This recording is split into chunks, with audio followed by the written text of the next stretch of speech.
আজ বুধবার, মহরম। আজকে ছুটির দিন। ছেলে প্রচুর আড়ি করছে, মা কিছু খাবো, মা কিছু খাবো। সকালবেলায় ছেলে ঘরে থাকলে নতুন নতুন কিছু খেতে ইচ্ছা করে। কি করব, ঘরে কুমড়ো ছিল, কুমড়োর বড়া ভাজলাম।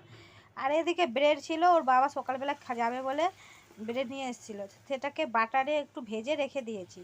এদিকে ধনে পাতা ছিল, ধনে পাতা, একটু রসুন, একটু আদা, একটু কাঁচা লঙ্কা দিয়ে আমি এটাকে মিক্সিংয়ে পেস্ট করে নিয়েছি। আর তাতে একটু নুন, একটু লেবু দিয়ে আমি রেখে দিয়েছি ধনেপাতার চাটনি। আর এদিকে কুমড়োর বড়াটাও আমার ভাজা হয়ে গেছে।